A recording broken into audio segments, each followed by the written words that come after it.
अस्सलाम वालेकुम and welcome to my show चाय में और आप। आज का हमारा टॉपिक है Canadian immigration. Canadian immigration apply करने के लिए आपको किसी भी कंसल्टेंट की ज़रूरत नहीं है, आप बहुत इजीली ये खुद अप्लाई कर सकते हैं। कनाडा आने के लिए वैसे तो बहुत सी ऑप्शंस हैं, लेकिन जिस प्रोग्राम की आज हम बात करेंगे वो है स्किल लेबर प्रोग्राम, और मैं आपको दिखाऊंगा कि आपने बेसिकली अपना प्रोसेस स्टार्ट कैसे करना है। कनाडा आने के लिए सबसे पहले आपको चाहिए कि आप अपने स्कोर का एक एस्टिमेट लें। जो आप किसी भी सर्च इंजन में जाएं और CRS स्कोर कैलकुलेटर लिखें तो फर्स्ट ऑप्शन जो आएगी वो कॉम्प्रिहेंसिव रैंकिंग सिस्टम की आएगी। इस पर आप क्लिक करें और ये आपको बेसिकली इन्फॉर्मेशन देगा कि आपको क्या क्या टैब्स फिल करनी है अपना स्कोर कैलकुलेट करने के लिए। आप for example first question is what is your marital status. इसमें आप डिफरेंट ऑप्शंस हैं। फॉर नाउ मैं सेलेक्ट करूँगा मैरिड। इज योर स्पाउस और कॉमन लॉ पार्टनर और सिटीजन और permanent resident Canada. I will select no, क्योंकि मोस्ट प्रोबेबली आप जो अप्लाई कर रहे होंगे वो आउटसाइड कनाडा कर रहे होंगे, तो ज़्यादातर केसेस में आपका स्पाउस भी जो है वो परमानेंट रेजिडेंट नहीं होगा। ओके, विल योर स्पाउस और common law partner come with you to Canada? I will select yes. How old are you? अपनी एज डालें, मैं डालूँगा 28 years of age। फिर लेवल ऑफ़ एजुकेशन की बात आ जाएगी। जैसे लेवल ऑफ़ एजुकेशन का कुछ सिनेरियो ऐसा है कि आपकी जो भी होम कंट्री की एजुकेशन होगी उसको आपको एवेलुएट करवाना पड़ेगा इक्वलेंसी लेने के लिए कैनेडियन डिग्री की। तो उसके लिए एक प्रोसेस है ECA, educational conditional assessment. Different agencies हैं अप्रूव्ड जिसके थ्रू आप करा सकते हैं। ICAS है, IQS है, ICS है, WES है, जिसके बारे में मैं अपनी आने वाली वीडियोस में इंफॉर्मेशन डालूंगा, पूरा प्रोसेस डालूंगा, क्या डॉक्यूमेंट्स चाहिए होते हैं, क्या उसका स्टार्ट से लेके एंड तक प्रोसेस है, क्या उसका टाइम फ्रेम है। बेसिकली इसमें आपकी कॉस्ट जो आएगी $250 to $300 की ये कॉस्ट है। तो फॉर एग्ज़ाम्पल अगर मैंने अपनी डिग्री वैल्यूएट कराई है और मुझे मास्टर्स मिला है तो आई विल सेलेक्ट मास्टर्स। तो आप डिपेंड करता है, अगर आप अपनी बैचलर्स की डिग्री वैल्यूएट करा रहे हैं, अगर आपका 4 years प्रोग्राम है तो आपको मोस्ट प्रोबेबली अगर किसी रिनाउंड यूनिवर्सिटी से है तो 4 year की इक्वलेंसी मिल जाएगी। अगर MBA है तो मास्टर्स की इक्वलेंसी मिल सकती है। और अगर आपने कुछ सिनेरियो में ये भी होता है कि आपके वो MBA को भी और आपके बैचलर्स दोनों को बैचलर्स ही दे देते हैं, तो वो ड्यूल डिग्री में आ जाता है। तो वो डिपेंड करता है कि आप किस कैटेगरी में आ रहे हैं। फॉर नाउ मैं सेलेक्ट करूँगा मास्टर्स डिग्री।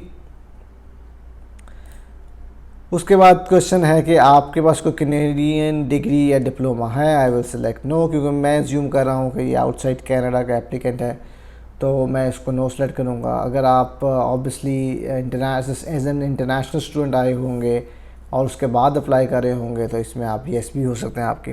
उसके बाद हमारा सिनेरियो आ जाता है ऑफिशियल लैंग्वेज का, जो कि इंग्लिश या फ्रेंच टेस्ट है।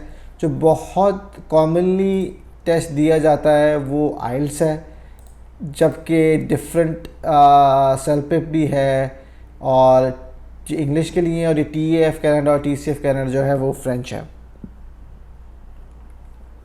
तो मैं फ़िलहाल आइल्स सेलेक्ट करूँगा। उसमें फिर आपको आइल्स के लिए आप कैसे तैयारी कर सकते हैं और आइल्स का स्कोर आप कैसे इम्प्रूव कर सकते हैं, और ये आइल्स की क्या क्या कैटेगरीज़ हैं, किस तरह आप प्रिपेयर करें, उसके ऊपर भी हम अपनी आने वाली वीडियोस में इसको पूरी डिटेल में डिस्कस करेंगे। फॉर नाउ मैं स्पीकिंग सेलेक्ट करूँगा 7.5 to 9, listening I will select 8.5 to 9, और रीडिंग 7 to 7.5 और राइटिंग 7.5 to 9। अदर लैंग्वेजेस में फ़िलहाल जो है वो नॉट एप्लीकेबल डाल दूँगा। लैंग्वेज के ऊपर मैं ये बात करूँगा, कुछ लोग होते हैं जिनका बेसिकली आइल्स का स्कोर जो है वो रिक्वायर्ड बैंड नहीं आ रहा होता और वो बहुत ज़्यादा पैसे ज़ाया करते हैं, क्योंकि इसकी कॉस्ट अराउंड $250 to $300 है पर अटैम्प्ट, और ट्यूशन फ़ी में भी करते हैं और एग्ज़ामिनेशन फ़ी में भी करते हैं। तो मैं उन लोगों को ये भी रिकमेंड करूँगा कि आप, बेहतर ये है कि अगर आपकी आइल्स का स्कोर इम्प्रूव नहीं हो रहा तो आप फ्रेंच लैंग्वेज की तरफ जाएँ, आप फ्रेंच की ट्यूशन्स ले लें। और फ्रेंच के लिए अगर आप लोअर बैंड भी ले आएंगे तो आपकी प्रोफाइल में एक अच्छा जंप आ सकता है। तो मतलब आपने 1 year अगर आप स्पेंड करें आप फ्रेंच लैंग्वेज के ऊपर, और आप किसी इंस्टीट्यूशन से इतनी मतलब तैयारी कर लें कि आपका एक लोएस्ट बैंड आए, तो आपकी इमिग्रेशन में बहुत ज़्यादा हेल्प हो सकती है। एनीवेज, नेक्स्ट क्वेश्चन है आपका वर्क एक्सपीरियंस का। और ये जो फर्स्ट क्वेश्चन है वो अगर लास्ट 10 ईयर्स में आपका कनाडा में एक्सपीरियंस क्या है, जो आई विल सेलेक्ट नन। और फॉरेन एक्सपीरियंस से बेसिकली है कि आपकी होम कंट्री में या कहीं और, एक्सेप्ट कनाडा अगर कहीं आपका एक्सपीरियंस है तो ये मैं डाल दूँगा 3 ईयर्स और मोर। कि अगर आपके पास do you have a certificate of qualification from Canada province, I will select no. Additional points कि अगर आपके पास जॉब ऑफ़र है, आई विल सेलेक्ट नो, क्योंकि ये बहुत रेयर चांसेस है कि आपको जॉब ऑफर लेटर मिलेगा, क्योंकि इनका लेबर मार्केट इम्पैक्ट असेसमेंट का एक प्रोसेस है जो कि एम्प्लॉयर ने करना होता है, वो इतना इजी नहीं है उसको क्लियर करना।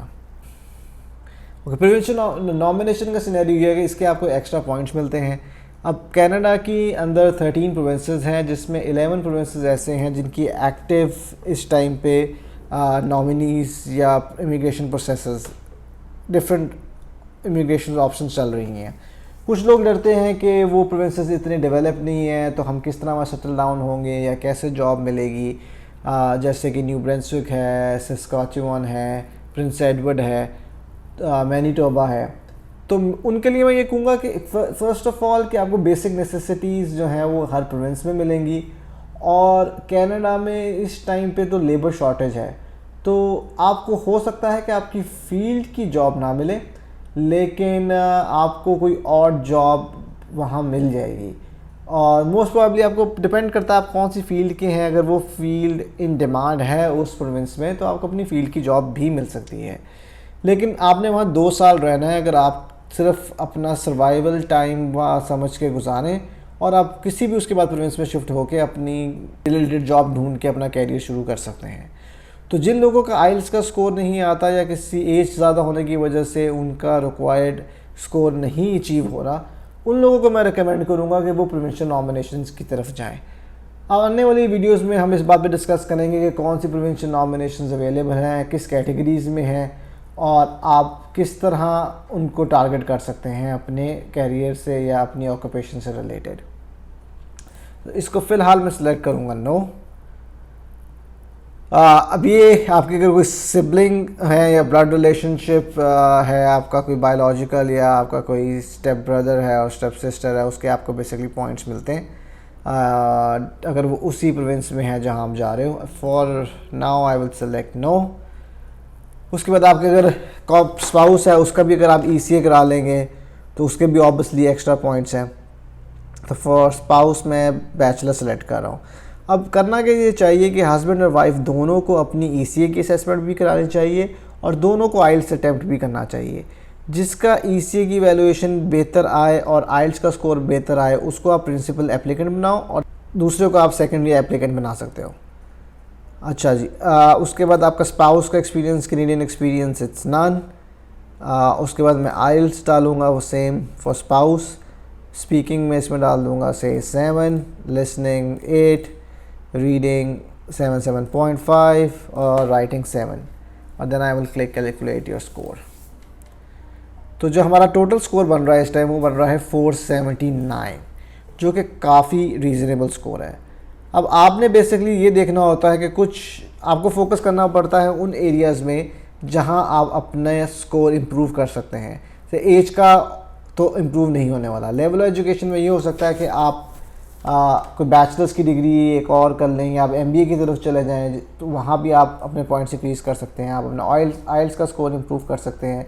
अगर आप फ्रेंच देते हैं तो वहाँ भी आपका स्कोर इम्प्रूव हो सकता है। कैनेडियन वर्क एक्सपीरियंस ऑब्वियसली अगर आप आउटसाइड कनाडा अप्लाई कर रहे हैं तो पॉसिबल नहीं है। सेम गोज़ फॉर स्पाउस के लेवल ऑफ एजुकेशन, आप MBA कर लो या आप कोई और डिग्री ले लो जिसको आपको एक्स्ट्रा पॉइंट्स मिल जाएँ, आइल्स का स्कोर इम्प्रूव कर लो। तो ये चीज़ें वो हैं, आपको देखना पड़ता है कि आप किन एरियाज़ में फोकस कर सकते हो। अब ये आ गई एडिशनल पॉइंट्स। तो additional points obviously job offer बहुत मुश्किल है। स्टडी इन कनाडा अगर आप ऐसे स्टूडेंट वीज़ा आ जाओ तो वो भी एक प्रोसेस है, उसके ऊपर भी हम डिस्कस करेंगे कैसे आप स्टूडेंट वीज़ा में आके इमिग्रेशन मतलब PR की परमानेंट रेजिडेंट की तरफ आ सकते हो। क्योंकि इधर इनका सिनेरियो ये है कि आप जब डिपेंड करता है कि आप कितने ईयर्स ऑफ एजुकेशन के लिए आ रहे हो, उस हिसाब से आपको वर्क परमिट बहुत ईजीली मिल जाता है। और वर्क परमिट की वजह से आप कैनेडियन एक्सपीरियंस ले सकते हो और आपके पास एजुकेशन भी आ जाती है, तो आपके पॉइंट्स काफ़ी रीज़नेबल हो जाते हैं और बहुत ईजी हो जाता है आपके लिए कि आप इमिग्रेशन अप्लाई कर सको। तो ये सारे सिनेरियोज़ हैं। तो 479 स्कोर आ रहा है इस टाइम। जो स्कोर है वो लास्ट हुआ है वो अराउंड 500 का था, क्योंकि वो अभी फोकस कर रहे हैं उन लोगों के ऊपर जो विद इन कैनेडा अप्लाई कर रहे हैं। लेकिन कोविड आने से पहले जो ड्रॉज चल रहे थे वो अराउंड 470 480 के स्कोर्स में ही थे। जैसे कि मैं 2018 में कनाडा में आया था और मेरी प्रोफाइल जो है वो 2017 में पिक हुई थी एक्सप्रेस एंट्री से, और उस टाइम स्कोर जो मिनिमम हिट हुआ था वो 415 भी हुआ था। तो ये काफ़ी रीजनेबल स्कोर है कैनेडियन इमिग्रेशन लेने के लिए। प्रोविंशियल नॉमिनेशन आप किस तरह टारगेट कर सकते हैं ना, आपको कौन से प्रोविंस में टारगेट करना चाहिए, और आप कैसे फाइंड आउट कर सकते हैं कि कौन से प्रोविंस में कौन सी ऑक्यूपेशन की डिमांड है, इसके ऊपर हम डिस्कशन करेंगे अपनी आने वाली वीडियोज़ में। मुझे फ़िलहाल इजाज़त दें। अल्लाह हाफ़िज़।